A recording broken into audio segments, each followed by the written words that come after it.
अखिलेश यादव जिंदाबाद।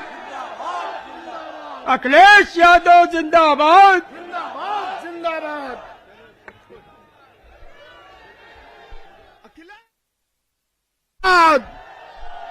अखिलेश यादव जिंदाबाद। जिंदाबाद जिंदाबाद अखिलेश यादव जिंदाबाद। जिंदाबाद जिंदाबाद अखिलेश यादव जिंदाबाद। जिंदाबाद जिंदाबाद।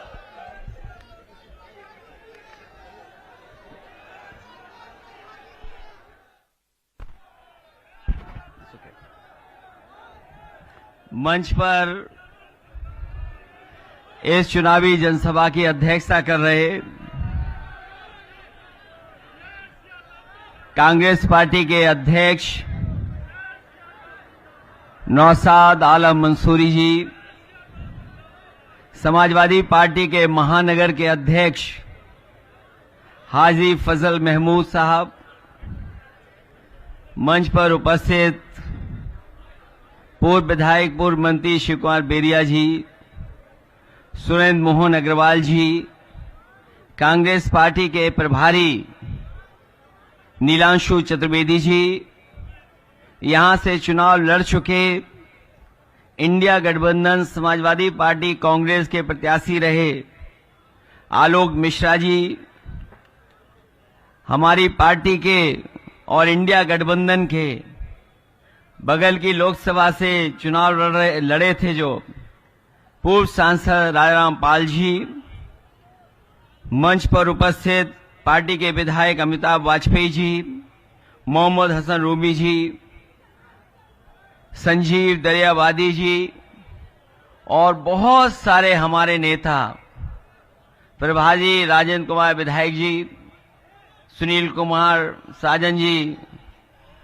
और तमाम हमारे जो कांग्रेस पार्टी समाजवादी पार्टी के जितने भी मंच पर सम्मानित नेता बैठे हैं, सभी हमारे सम्मानित नेता और इस चुनावी जनसभा में आए हुए सभी हमारे आदरणीय बुजुर्ग कांग्रेस और समाजवादी पार्टी के नेता कार्यकर्ता, माताएं बहनें और पत्रकार बंधुओं, मैं सबसे पहले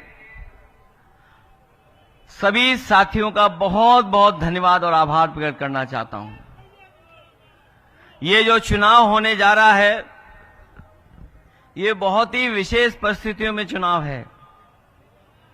यहां के जितने भी लोग हमारे आए हुए हैं समाजवादी साथी, कांग्रेस पार्टी के पूरे उत्तर प्रदेश के लोग जानते हैं कि इस विधानसभा का जो चुनाव होने जा रहा है वो जबरदस्ती चुनाव कराया जा रहा है। और यहां पर हमें याद है बहुत सारे साथी समय समय पर कहते थे कि भारतीय जनता पार्टी और कुछ लोग इस कोशिश में है कि चुनाव हो जाए।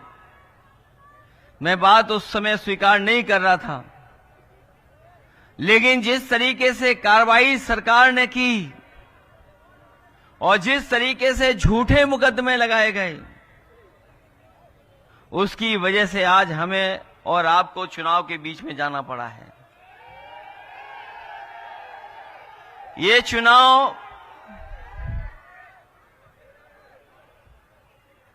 चुनाव केवल कानपुर का चुनाव होने नहीं जा रहा है। ये चुनाव केवल कानपुर का नहीं है। जब मैं और आप यहां पर मैदान में मिल रहे हैं तो बहुत सारे लोगों को जानकारी हो गई होगी कि सुप्रीम कोर्ट का अभी बुलडोजर पे फैसला क्या आया है। अभी जब हम और आप लोग इस जनसभा में खड़े हैं, बैठे हैं, उससे आने से पहले आपको सबको पता होगा कि सुप्रीम कोर्ट ने क्या टिप्पणी की है और इस सरकार का जो बुलडोजर प्रतीक बन गया था उसके खिलाफ जो टिप्पणी की है और सुप्रीम कोर्ट में जो लाइनें रखी गई हैं, वहां के जज साहब जो उन्होंने पढ़ा लाइनों को और जो बोला कोर्ट में,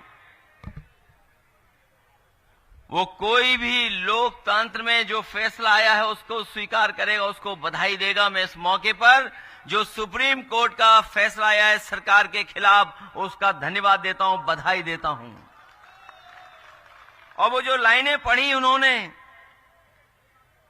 जिस तरीके से घर तोड़ा गया था बुलडोजर से, उसके खिलाफ कोर्ट में गए और उसके बाद जो जजमेंट आया है, ऐसे कम फैसले होते हैं जहां पर सरकार को जुर्माना देना पड़ता है। क्या कोई सोच सकता है कि सुप्रीम कोर्ट ने सरकार पर 25 लाख का जुर्माना लगाया है? न केवल जुर्माना लगाया है, बल्कि ऐसे दोषी अधिकारियों के खिलाफ कार्रवाई करने के लिए भी कहा है जिन्होंने बुलडोजर चला करके किसी का घर तोड़ने का काम किया है। जो घर तोड़ना जानते हैं उनसे क्या उम्मीद करोगे आप? जो घर तोड़ने में सेकंड न लेते हो, उनसे क्या उम्मीद करते हो? कम से कम आज के बाद उनका बुलडोजर हमेशा हमेशा के लिए खड़ा हो जाएगा गैराज में। अब किसी गरीब का घर नहीं टूटेगा। और जो फैसला देते समय पढ़ा उन्होंने अपनी लाइनें, अपना घर हो, अपना आंगन हो। उन्होंने एक व्यक्ति के बारे में लिखा कि अगर जो व्यक्ति अपने जीवन भर में कोशिश करता है कि घर बना ले, उसके लिए जो लाइनें पढ़ी गई कोर्ट में, अपना घर हो, अपना आंगन हो, इस ख्वाब में हर कोई जीता है। इंसान के दिल को ये चाहत है कि एक घर का सपना कभी न छूटे।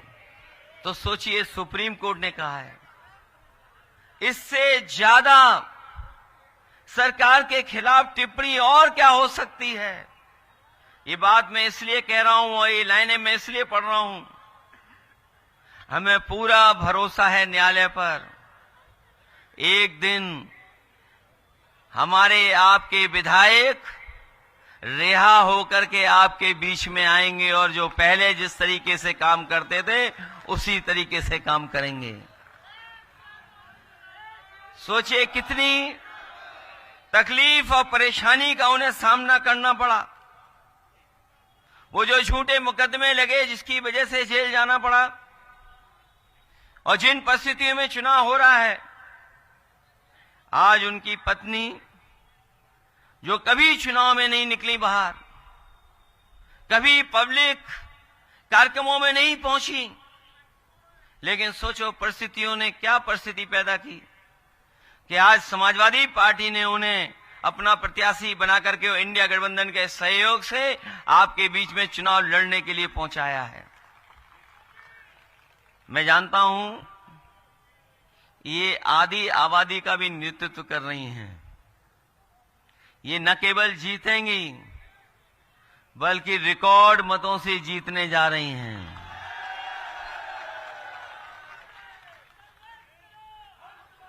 इसीलिए आपने देखा होगा लोग जो बीजेपी वाले हैं वो घबराए और डरे हुए तो है ही हैं, लेकिन जब से उपचुनाव की तारीखें आ गई हैं वो कुछ हिले हुए दिखाई दे रहे हैं। और याद रखना, जो टालेंगे वो चुनाव हारेंगे। और अगर मैं सच्चाई कहूं और प्रतिशत के हिसाब से कहूं तो इस बार भारतीय जनता पार्टी 100% चुनाव हारने जा रही है। और सीटों की गिनती से बोलूंगा तो मैं इस बार 9 की 9 सीटें हारने जा रहे हैं। न केवल हारने जा रहे हैं बल्कि लोग जो हिले डुले और डरे दिखाई दे रहे हैं, जिस तरीके से फैसले आ रहे हैं, जिस तरीके से महाराष्ट्र से आवाज आ रही है, चुनाव वहां हारेंगे और देखना उत्तर प्रदेश की कुर्सी अपने आप चली जाएगी। कोई कुर्सी को नहीं रोक सकता। इसीलिए चुनाव टाले गए। बताओ, चुनाव टाले गए घबरा करके कि नहीं टाले गए? पहले तो चुनाव उन्होंने अयोध्या वाला टाल दिया। वो नहीं चाहते थे कि दोबारा जनता वहां हरा दे उन्हें, क्योंकि मुख्यमंत्री जी खुद गए वहां पर, और एक बार नहीं गए, 3 बार गए वहां पर। 3 बार गए, अधिकारियों को लगा दिया, तमाम योजनाएं उन्होंने शुरू करा दी जो बंद पड़ी थी। लेकिन जब उनका इंटरनल सर्वे आया कि आप तब भी हार रहे हो, तो उन्होंने चुनाव अयोध्या का भी टाल दिया। ये चुनाव बताओ कब होना था आपके बीच में? आज कौन सी तारीख है? इसी दिन इन्हें चुनाव हारना था, लेकिन चुनाव टाल दिया इन्होंने। और कभी सोचा कि उन्होंने चुनाव क्यों टाला? चुनाव इसलिए टाला इन्होंने कि जब इन्हें मालूम पड़ गया कि त्योहारों के समय पर लोग आए हैं, छुट्टी लेकर के आए हैं, घर पर पहुंच गए हैं, त्योहारों के साथ साथ उन्होंने मन बना लिया था कि इस बार भारतीय जनता पार्टी को सबक सिखा करके जाएंगे। जब उनको इस बात की भनक पड़ गई तो उन्होंने 13 तारीख से चुनाव टाल करके 20 तारीख कर दिया। अगर 20 तारीख कर दिया तो कानपुर वाले लोग इतना हैं कि 13 का हिसाब पूरा का पूरा 20 तारीख को करेंगे। यहां कोई चुनाव नहीं बचा। और हमारे जो मुख्यमंत्री जी हैं, वो पीडीए के बारे में जानते नहीं हैं। वो कह रहे हैं कि पता नहीं क्या पीडीए है, उनका फुल फॉर्म जो पीडीए का बताया तो मैं बहुत सोचता रहा, ये बताओ एच कहां से आ गया इसमें? जो वो पीडीए का उन्होंने फुल फॉर्म बनाया, मैं सोचता रहा ये एच कहां से आ गया। और सच्चाई तो ये है, जो पीडीए वाले घबराए हुए हैं वो इसलिए घबराए हुए हैं, पीडीए के नारे से उनके पेट में दर्द हो रहा है। पीडीए मतलब पेट में दर्द हो रहा है नारे से। ये जब से पीडीए का नारा चला है और साइकिल का हैंडल हाथ ने पकड़ा है, साइकिल का हैंडल हाथ ने जब से पकड़ा है, घबराए हुए घूम रहे हैं। और हम और आप लोग तो जानते हैं कि ये कलयुग भी चल रहा है, और कलयुग में सब उल्टा पुल्टा होता है। तभी आप देख रहे होगे बोल भी बहुत रहे हैं। वैसे तो हमारे यहां परंपरा ये है कि जो ज्ञानी होता है वो चुप रहता है। तभी हमारे यहां परंपरा चली है मौनी बाबा की। लेकिन पता नहीं उल्टा पुल्टा क्यों हो रहा है। लगता कलयुग है इसलिए उल्टा पुल्टा हो रहा है। जो बुनियादी सवाल हैं उनका जवाब एक भी नहीं है सरकार के पास। सोचिए आप, जो बुनियादी सवाल आज है, आज सबसे बड़ा सवाल ये खड़ा हो गया है कि नौजवान हजारों की संख्या में धरने पर बैठा है प्रयागराज में। वो नौजवान कह रहा है कि हमें परीक्षा कराओ, हम परीक्षा देने के लिए तैयार हैं। लेकिन ये सरकार पता नहीं क्यों परीक्षा कैसी कराना चाहती है। जो लोग नारा दे रहे हैं कि वन नेशन वन इलेक्शन, जो नारा देते हैं 1 नेशन 1 इलेक्शन, बताओ परीक्षा नहीं करा पा रहे हैं। परीक्षा में न जाने कौन सा बदलाव चाहते हैं। ये योगी सरकार अनुपयोगी है। और जो आयोग है, आयोग बन करके खड़ा है, वो नौकरी नहीं दे पा रहा, वो परीक्षाएं नहीं करा पा रहा। और सोचिए पर्चे कितने लीक हुए थे, याद है आपको कि नहीं याद है? 7 साल में इतने कभी परीक्षा लीक नहीं हुए पेपर जितने इस सरकार में पेपर लीक हुए थे, और लगातार पेपर लीक हुए थे। और उसका परिणाम यह हुआ था कि नौजवानों ने उत्तर प्रदेश के लोकसभा के चुनाव में जनता का साथ लेकर के इनके खिलाफ मतदान कर करके ऐतिहासिक हार दिलाई थी उत्तर प्रदेश से। ये कभी कल्पना नहीं कर सकते थे, लेकिन उत्तर प्रदेश के किसानों ने, नौजवानों ने मिलकर के इनको हराने का काम किया। जो नौजवान नौकरी ढूंढ रहा है वो जान गया है कि नौकरी भाजपा के एजेंडा में नहीं है। ये नौकरी देना, पेपर कराना, समय पर नौकरी मिल जाए, वो भारतीय जनता पार्टी का एजेंडा नहीं बचा। और ये न केवल नौजवानों को धोखा दे रहे हैं, बल्कि नौजवानों के भविष्य को भी धोखा देने का काम कर रहे हैं। नौकरी है ही नहीं, रोजगार नहीं। और इलाहाबाद के हजारों छात्र आंदोलन कर रहे हैं। इन पे आरोप लगते हैं, कोई एक आरोप नहीं लगता, इन पे आरोप लगातार लग रहे हैं। परीक्षा प्रणाली में हेरा फेरी करने वाले यही भाजपा के लोग हैं, इन पे आरोप लगता है। गलत प्रश्नोत्तर बनाते हैं, गलत क्वेश्चन पेपर बनाते हैं, और उसका पेपर छपवाने वाले कोई नहीं है, भाजपा वाले हैं। पेपर लीक करवाने वाले भी भाजपा वाले हैं। परीक्षा की तारीख टालने वाले यही भाजपा वाले हैं। परीक्षा रद्द करवाने वाले यही भाजपा वाले हैं। और कभी कभी कॉपी भी बदलवा देते हैं। और आपको याद होगा पिछले चुनाव में भी, और आज भी हम कह रहे हैं कि आरक्षण को मारने वाला कोई नहीं, यही भाजपा वाले लोग हैं जो आरक्षण को भी समय समय पर छीनने का काम कर रहे हैं। न केवल आरक्षण को मार रहे हैं, बल्कि रिजल्ट को भी परवाह नहीं करते कि समय पर रिजल्ट आए कि नहीं आए, रिजल्ट को भी टालते हैं।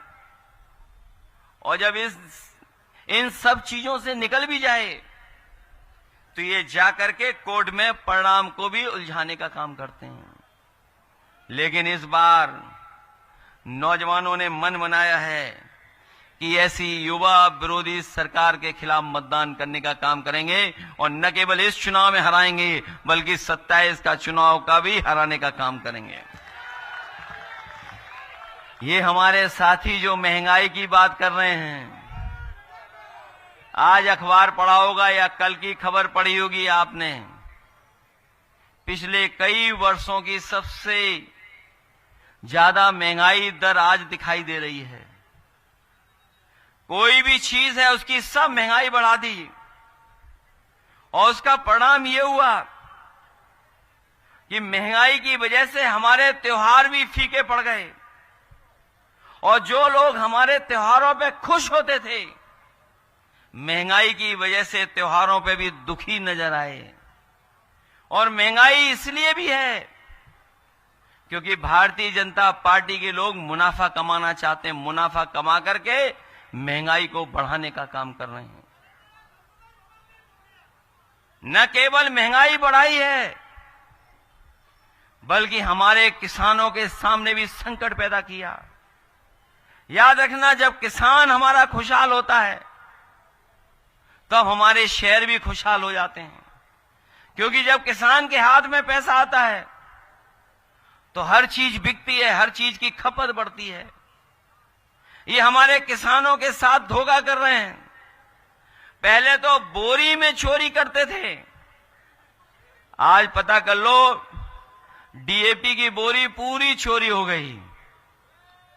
ये जो लोग हमें दिखाई दे रहे हैं, अखबार पढ़ते होंगे या जानते होंगे, ग्रामीण क्षेत्र में पता कर लें, डीएपी की किसी दुकान पर डीएपी नहीं है।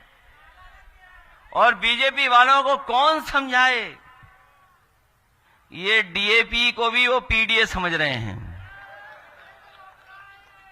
उन्हें समझ में आ रहा है कि ये डीएपी पीडीए है, क्योंकि डीएपी में डीएपी और पीएडी में पीएडी दोनों अक्षर एक से दिखाई देते हैं।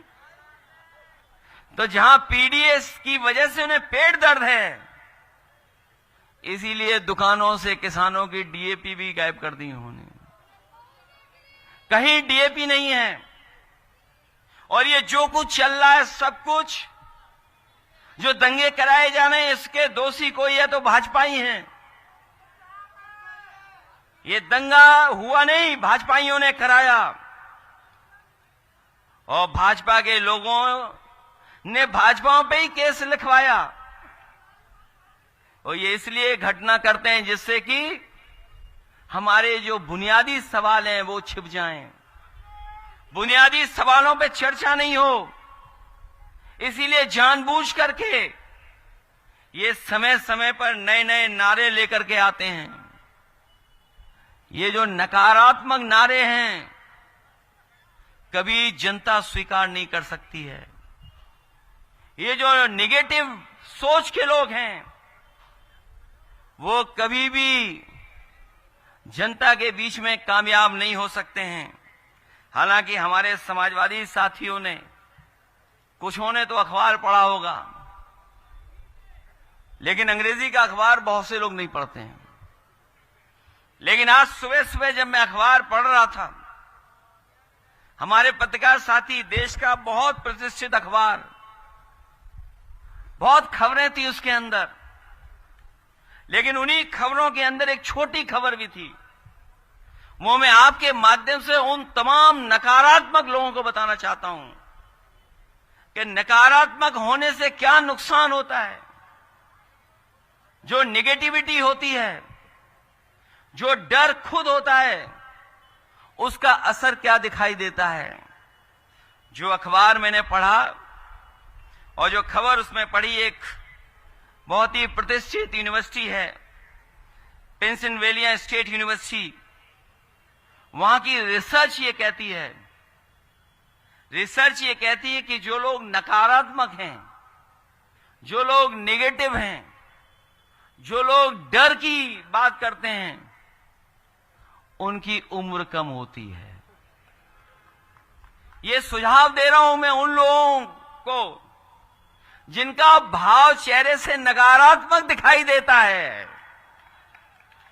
जिनके हाथ में विकास की रेखा नहीं है, उनके हाथ में विनाशकारी रेखा है।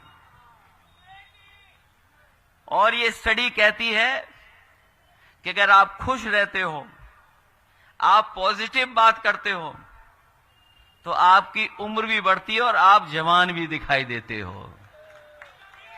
ये सुझाव है भारतीय जनता पार्टी के जो नकारात्मक सोच वाले हैं, जो दूसरों को अपराधी बोलते हैं, गुंडा बोलते हैं, बदमाश बोलते हैं। आपने सुना होगा हम लोगों को और आप लोगों को क्या क्या कहते हैं ये लोग। कभी अपराधी कहते हैं, कभी माफिया कहते हैं, कभी गुंडा कहते हैं। मुझे तो लगता है कि जब वो घर से निकलते हैं तो आईना नहीं देख करके निकलते हैं। इसलिए नेगेटिव पॉलिटिक्स को इस बार कोई हराने जा रहा है तो आपकी ये पीडीए की आवाज इनको हराने जा रही है। यही पीडीए प्रोग्रेसिव पॉलिटिक्स का एक हिस्सा है। ये न केवल प्रोग्रेसिव पॉलिटिक्स पीडीए है, बल्कि हमारी आपकी पॉजिटिव पॉलिटिक्स है। हम लोग नेगेटिव पॉलिटिक्स नहीं करते, हम लोग पॉजिटिव पॉलिटिक्स करते हैं। और ये भाजपाई भी जानते हैं कि भाजपा बचाने वाली पार्टी नहीं है, फंसाने वाली पार्टी है। ये लोगों को बचाते नहीं है, लोगों को फंसाने वाले लोग हैं। इसलिए मैं आपसे इस चुनाव में आप सब लोगों से अपील करने आया हूं, मदद मांगने आया हूं कि जहां किसान का सवाल है, नौजवान का सवाल है, महंगाई का सवाल है, नौकरी बेरोजगारी का सवाल है, भारतीय जनता पार्टी के पास कोई जवाब नहीं है। और अब तो इनका बुलडोजर सुप्रीम कोर्ट रोक रहा है। जो लोग इनकाउंटर करके राजनीति कर रहे थे, आपने वो भी पढ़ा होगा और सुना भी होगा कि इन्हीं के सरकार के रहे पहले डीजीपी ये पुलिस को कह रहे हैं कि आज जो आप इनकाउंटर कर रहे हो, कल जब जांच होगी आपकी और जब दोषी पाए जाओगे, पकड़े जाओगे, जेल चले जाओगे, तो आपकी मदद करने कोई नहीं आएगा, सरकार वाले भी मदद करने नहीं आएंगे। इन्हीं के डीजीपी कह रहे हैं जो पहले बने थे।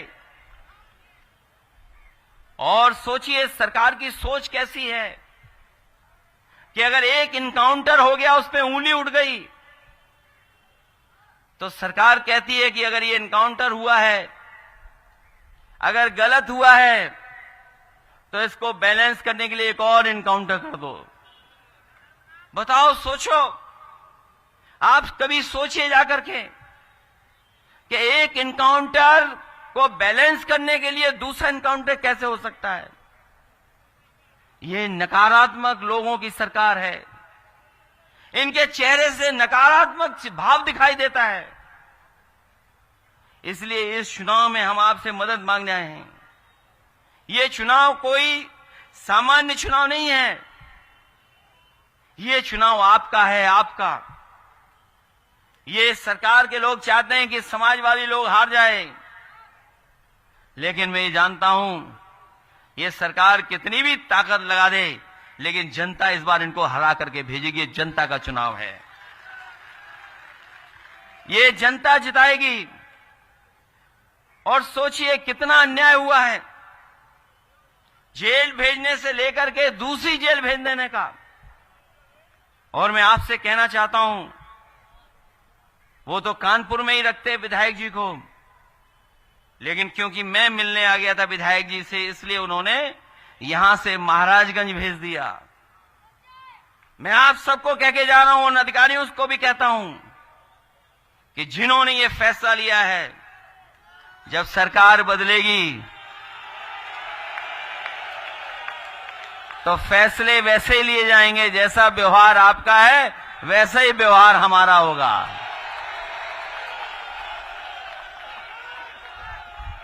जैसा व्यवहार आपका है, आपका अगर प्यार का व्यवहार है तो हमारा भी प्यार का व्यवहार रहेगा। आप अगर हमारे साथ अन्याय करेंगे तो उस अन्याय को हम लोग भूलने वाले नहीं हैं। इस बार ये अन्याय नहीं भूलेंगे। और अभी मैंने कुंदरकी जब मैंने कहा, कुंदरकी में मैंने जब कहा कि अधिकारियों के खिलाफ मैंने ज्यादा बोल दिया, तो कुछ अधिकारियों ने कहा कि मत बोलिए, हम तो आपके साथ ही हैं। और वो इसलिए भी हैं कि आपने कभी देखा हिसाब किताब, 50 में पायदान वाला सबसे ऊपर बैठा है, तो बाकी जितने लोग हैं क्या खुश होंगे?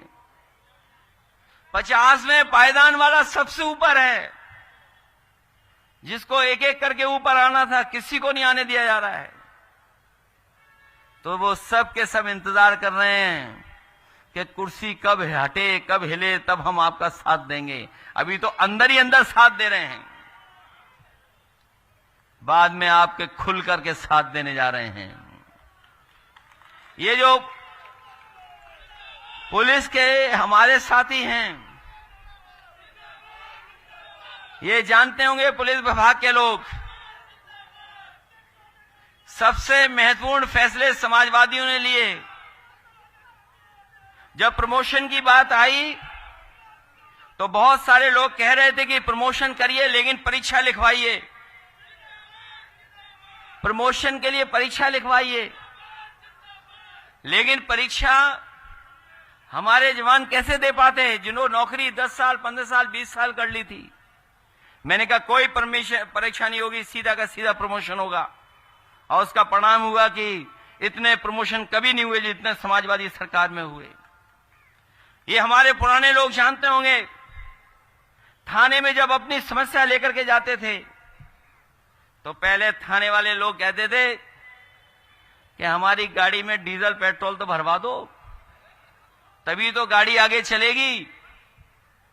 ये समस्या थी, डीजल पेट्रोल के लिए बजट नहीं होता था। अगर बजट के साथ साथ 100 नंबर की गाड़ी अगर किसी ने दी तो समाजवादियों ने दी थी। ये कानपुर वाले जानते होंगे, सबसे पहले यहीं शुरू हुई थी गाड़ियां।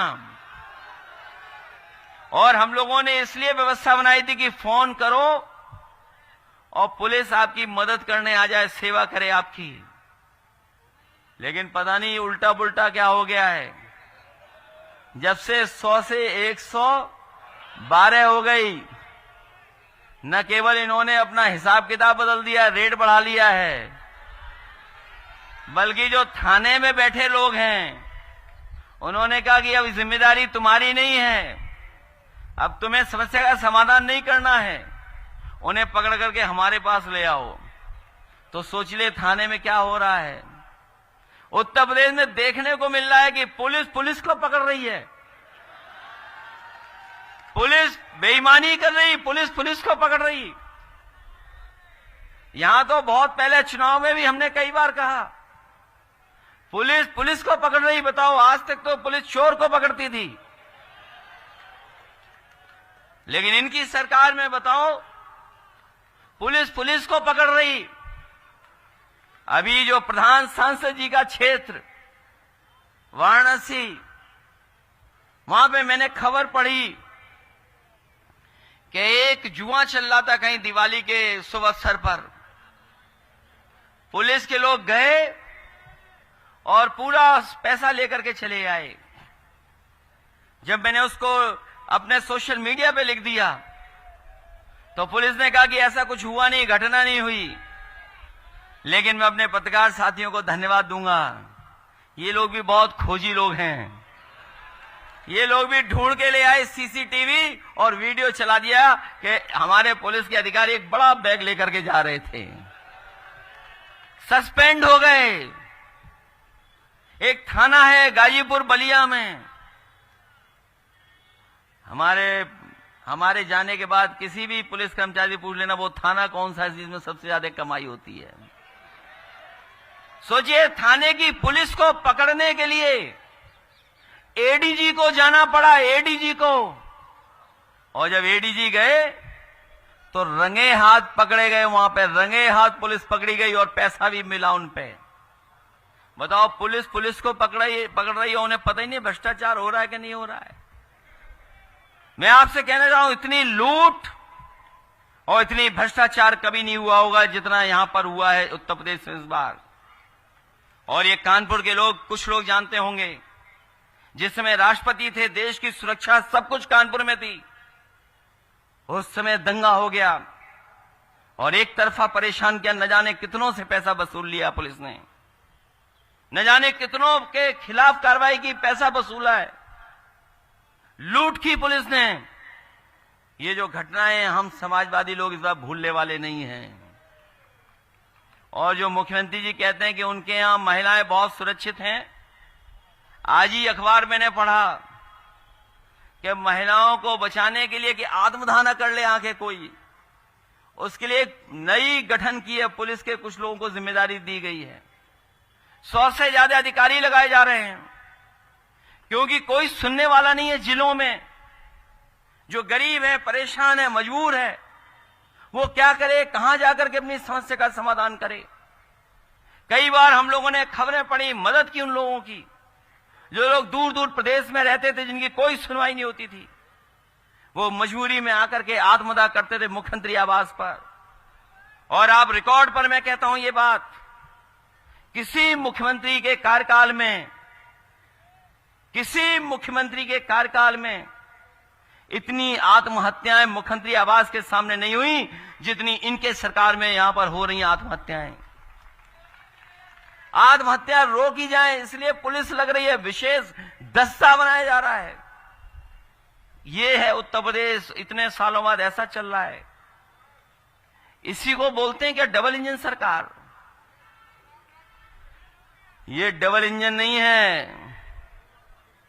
पहले तो थोड़ा बहुत दिखाई दे रहा था, इंजन इंजन से टकरा रहा है। अब तो पूरा उत्तर प्रदेश जान गया है कि दिल्ली वाला इंजन लखनऊ वाले इंजन को एक दूसरे को टक्कर मार रहे हैं। कितनी टक्कर मार रहे हैं वो लोग आप जानते होंगे। और फिर सबसे बचने के लिए इतिहास का सबसे खराब नारा दिया। इतिहास का और लोकतांत्रिक नारा नहीं हो सकता, ये अनकॉन्स्टिट्यूशनल नारा है, अनडेमोक्रेटिक नारा है। बटोगे और कटोगे ये नारा अनकॉन्स्टिट्यूशनल है, अनडेमोक्रेटिक है। नकारात्मक लोग ही ऐसा नारा दे सकते हैं। और ये नारा जो दिया इन्होंने, ये लगता है डिवाइड एंड रूल जो अंग्रेज दे गए थे उसी से सीख करके दिया है।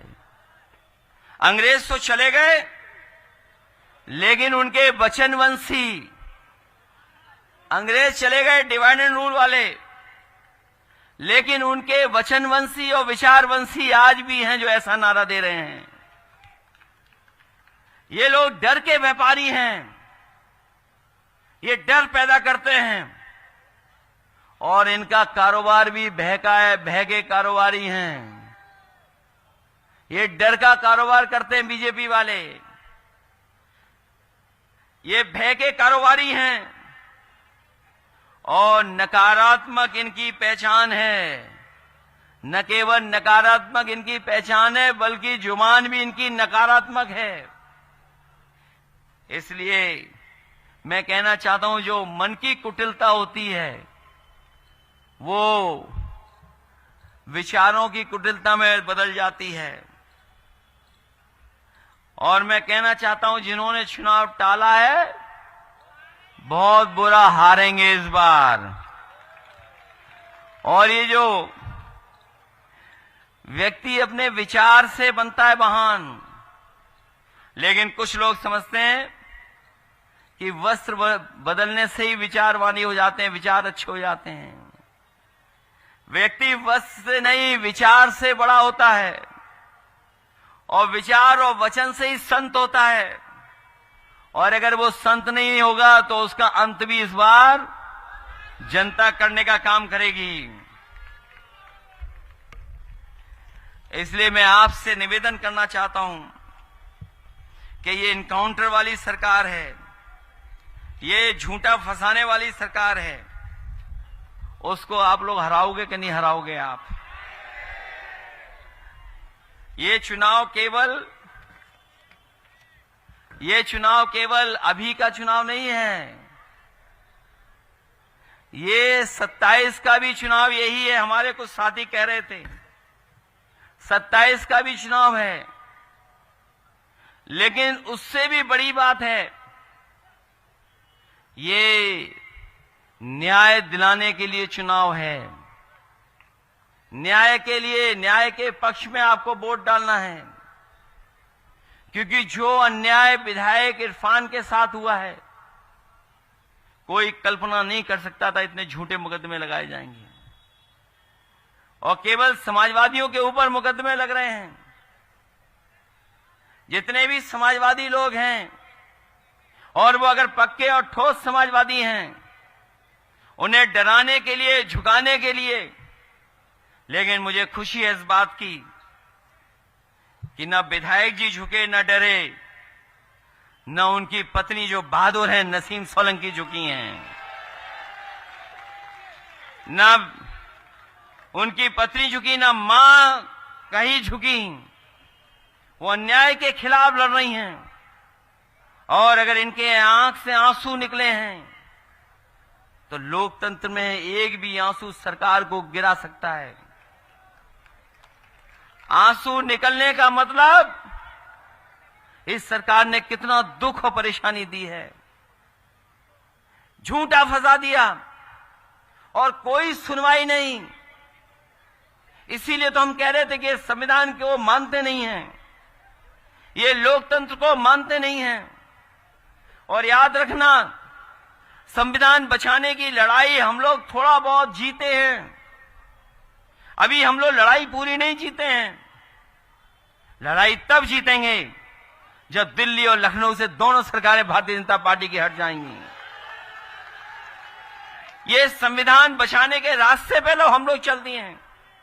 बाबा साहब भीमराव अंबेडकर जी ने जो हमें ताकत दी है, उस चुनाव में भी हम कह रहे थे, अभी का चुनाव जो लोकसभा का गुजरा उसमें भी हम लोग यही कह रहे थे कि संविधान हमारी संजीवनी है। बाबा साहब भीमराव अम्बेडकर जी ने जो संविधान दिया है, वो संविधान हमारी ढाल है, वो संविधान हमारी सुरक्षा है, वो संविधान हमें शक्ति देता है। ये संविधान हमारा रक्षा कवच बनकर के काम करता है। इसलिए ये संविधान हमारा संजीवनी है। ये न केवल आप इस परिवार को न्याय दिलाने के लिए वोट डालने जा रहे हैं, बल्कि संविधान बचाने के लिए भी आप लोग वोट डालने जा रहे हो। ये सरकार अभी सुधरी नहीं है। जो पढ़ाई में, जो नौकरी में आरक्षण मिला था, जो नौकरी और पढ़ाई में आरक्षण मिला था, उससे भी खिलवाड़ कर रहे हैं ये लोग। हालांकि हाई कोर्ट, सुप्रीम कोर्ट मदद कर रहा है, लेकिन उसके बावजूद भी संस्थाओं में इन्होंने लोगों को बैठा दिया है। जो संस्थाएं बैठी हैं, अभी उन संस्थाओं से हमें न्याय दिलाना है आपको।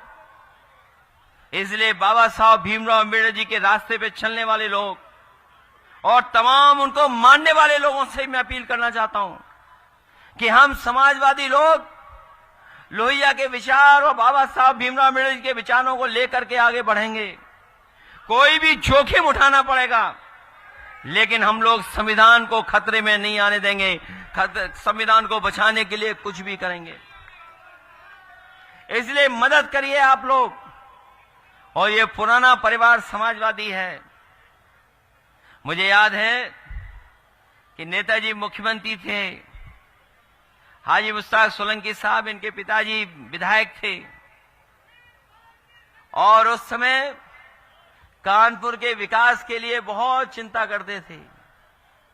एक बार आए, बोले कि हमें ये बड़ा बाजार बनवाना है। हमने कहा ये तो कानून बना ही नहीं है, ऐसा कानून बन ही नहीं सकता जो आप प्रस्ताव लेकर के आए हो। हम लोग नेताजी के पास गए मिलने, और नेताजी से जब कहा जाकर के ये ऐसा प्रस्ताव है, सब अधिकारी मना कर रहे हैं।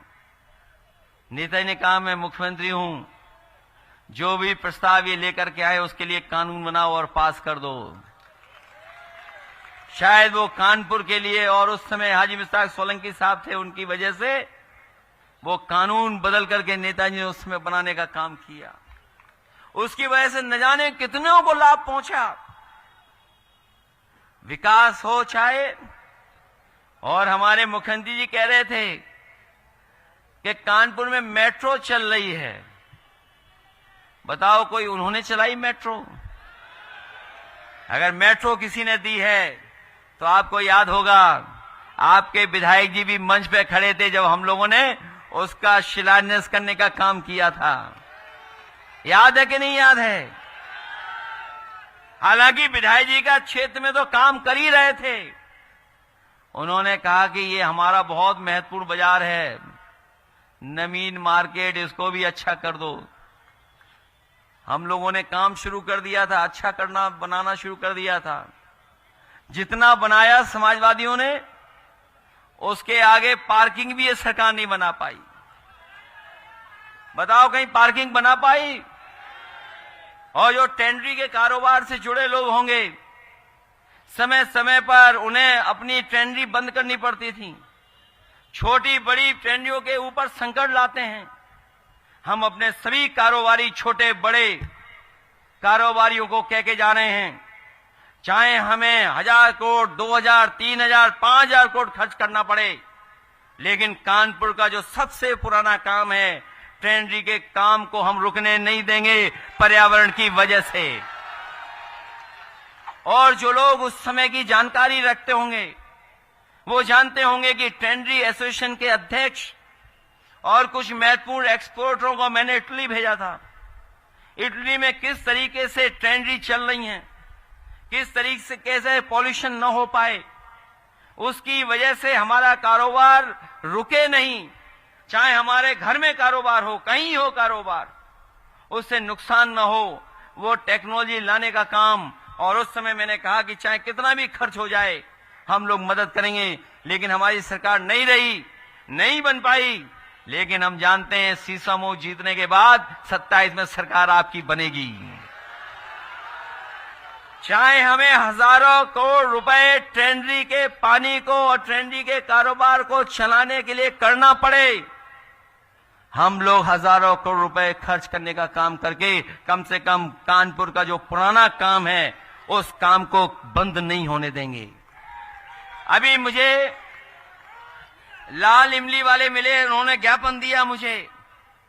उन्होंने कहा कि हमारे मजदूर, हमारे कर्मचारियों को न बोनस मिला है, न कोई सुविधा मिल रही है, न लाल इमली चल पा रही है जिस रुतबे के साथ, जिस उसके हिसाब से चलती थी। हम अपने लाल इमली के जितने भी कर्मचारी और मजदूर संघ के लोग हैं, हमारी मदद करो इसमें। हम आपको भरोसा दिलाते हैं कि अगली सरकार जब समाजवादी पार्टी की बनेगी तो दिल्ली वालों से लाल इमली हम लोग उत्तर प्रदेश को ले लेंगे, जिससे हम ही लोगों के हाथ में आ जाए और सीधा सीधा चलाने का काम करेंगे। वैसे तो मुख्यमंत्री जी पढ़े लिखे ज्यादा हैं कि नहीं उसके बारे में मैं चर्चा नहीं करना चाहता, लेकिन बिजली का बिल जो महंगा आ रहा है ये भी इनकी नाकामी है। क्योंकि इस कानपुर में हमारे कांग्रेस पार्टी के भी साथी हैं, यहां बैठे हैं, वो जानते होंगे। जिस समय दिल्ली में इनकी सरकार थी और उस समय इनके बिजली मंत्री जायसवाल जी थे और सरकार समाजवादियों की बन गई थी, उस समय एक प्रस्ताव आया कि यहां पर बिजली का कारखाना लगना चाहिए और लगा सकते हैं हम लोग। उस समय हमने कहा कि आप अगर लगाना चाहते हैं तो उत्तर प्रदेश से सरकार से जो आप सहयोग चाहोगे वो करेंगे। मुझे याद है जमीन से लेकर के जो भी सुविधाएं देनी थी उस समय की समाजवादी सरकार ने जमीन से लेकर के सब उपलब्ध करा दिया। और हमारे कई साथियों को याद होगा कि हमने और उस समय के मंत्री जी ने जाकर के नेवेली लिग्नाइट का प्लांट यहां पर शुरू कर दिया था। जो अब कभी आप हमीरपुर जाते होंगे तो बाईं तरफ देखते होंगे ऊंचा ऊंचा जो चिमनी दिखाई दे रही है वो बिजली का कारखाना समाजवादियों का दिया हुआ और कांग्रेस का दिया हुआ है कारखाना। अगर वो लग गया होता, बिजली ज्यादा बन रही होती तो आपको इतना बिल नहीं देना पड़ता। हमारे उद्योग कारखाने चलाने वालों को मुनाफा ज्यादा हो जाता, उनको बिल ज्यादा नहीं देना पड़ता, उनको कंपटीशन होता तो वो कम से कम दूसरे देशों से कंपटीशन कर सकते थे। इसलिए बिजली का वो भी हम लोगों ने ही किया, समाजवादियों ने। एक और आप देखते होंगे पनखी वाला छोटा कारखाना था बिजली का, अब बताओ कितना बड़ा कारखाना लग रहा है। पहले 250 के लगभग मेगावाट बिजली बनती थी, अब इसमें बनेगी 660। लेकिन हमारे मुख्यमंत्री जी आज तक नहीं बोल पाए हैं, आज तक न उस प्लांट का नाम बोले हैं न इस प्लांट का नाम बोले हैं। उसका प्लांट का नाम है 3x660 super critical thermal plant और इसका है 1x660 super critical thermal plant. बताओ कभी उनके मुंह से सुना आपने? कभी सुना आपने? तो फिर घबरा जाओगे वोट डालने के लिए। बताओ कोई घबराएगा तो नहीं? वैसे तो गंगा में नहाना तो सब जानते होंगे, गंगा में नहाना तो जानते होंगे, पानी में नहाना जो हमारे देसी लोग हैं देसी तरह नहा लेते हैं, देसी तरीके से हाथ पैर मार करके, हाथ भी मार करके पैर भी मार करके। लेकिन कई लोग उस्ताद होते हैं स्विमिंग में, वो पानी में उल्टा लेट जाते हैं, कुछ नहीं हिलाते, हाथ वाथ और सीधा तैरते हुए निकल जाते हैं। बताओ इसी तरह वोट डालोगे कि नहीं डालोगे? अब ये प्रशासन आपकी उस्तादी चेक करना चाहती है कि आप वोट डाल पाओगे कि नहीं डाल पाओगे। और आपको क्या घबराहट है जब पीडीए परिवार आपके साथ है? बताओ पीडीए परिवार है साथ आपके नहीं है? और फिर जो हमारी बहन खड़ी हैं इन्हें तकलीफ और परेशानी दे रहे हैं ये लोग कि नहीं दे रहे हैं? बताओ। इन्हें जाना पड़ रहा है घर घर के नहीं जाना पड़ रहा? जिन्हें घर में रहना था अपने सम्मान के साथ, उन्हें बताओ घर घर जाकर के वोट मांगना पड़ रहा है। और ये वोट इसलिए मांग रहे कि लोकतंत्र मजबूत हो, संविधान मजबूत हो, किसी के साथ अन्याय ना हो।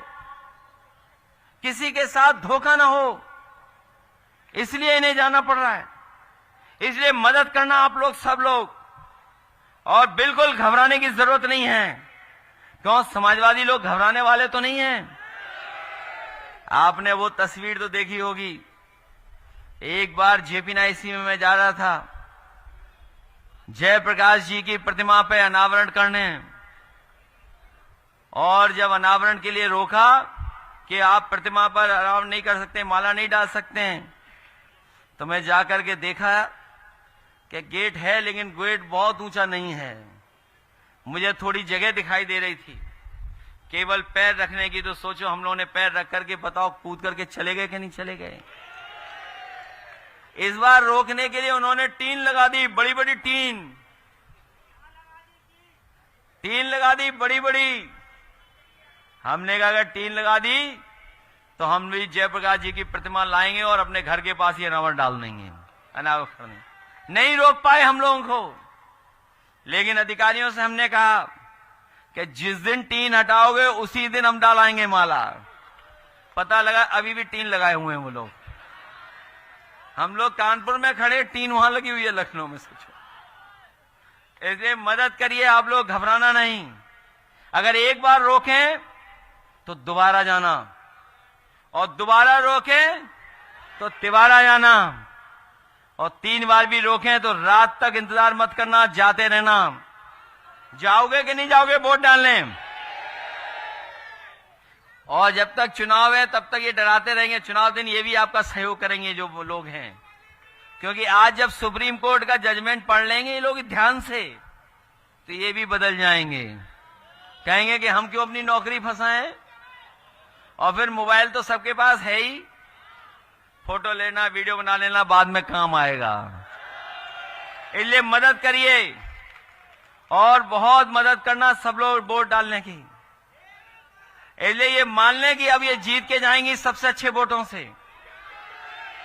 अजय इरफान को खुशी कब होगी और पार्टी को खुशी कब होगी? जब इरफान से ज्यादा वोटों से आप जिता करके भेजोगे। अभी लोकसभा जीते हम लोग, आलोक मिश्रा जी कितने वोटों से जीते थे यहां? वैसे अगर चाहो तो उससे ज्यादा वोटों से जिता सकते हो आप इनको। और ये हमारे नेता लोग हैं, हमारा सबसे निवेदन है उस मंच वालों से भी, इनके सबके घर कानपुर में हैं। कोई कहीं का नेता हो लेकिन सबके घर कानपुर में हैं, चाहे उधर देख लो चाहे इधर देख लो। हालांकि हम लोग चूक गए दोनों सीटें, हमारे राजा रामपाल भी जीत गए होते, पता नहीं कहां रह गए पीछे, लेकिन ये दोनों सीटें हमारी जीतने वाली थी। लोकसभा में हम लोग किन्हीं परिस्थितियों पे नहीं जीत पाए। लेकिन इस विधानसभा के चुनाव में कोई गलती मत करना आप लोग, कोई गलती मत करना आप लोग। और हम आपको भरोसा दिलाते हैं, आपकी विधानसभा के लोगों को और पूरे कानपुर को भरोसा दिलाते हैं कि जो विकास अभी कभी नहीं हुआ कानपुर में, आप समाजवादियों को जिताओ, कानपुर का विकास हम लोग कर करके कानपुर को भी एक बड़ा शहर बनाने का काम करेंगे। चाहे हमें आपके गंगा एक्सप्रेसवे से जोड़ना पड़े जोड़ेंगे, और ट्रांस गंगा सिटी को भी अगर बनाना पड़ा तो बनाएंगे, और मेट्रो अगर उन्नाव तक ले जाना पड़ा तो मेट्रो को उन्नाव तक ले जाने का काम करेंगे। इसलिए मदद करिए सब लोग, मदद करोगे सब लोग। वैसे तो अधिकारी बहुत डरे हुए हैं, इतना डरे हुए आप सोच नहीं सकते, और इसलिए डरे हुए हैं आपको ज्यादा पता होगा। बताओ जिला अधिकारी के बंगले में क्या मिला खुदा होकर के? बताओ डीएम साहब को पता ही नहीं लगा कि वहां 8 फीट गहरा गड्ढा खुद गया।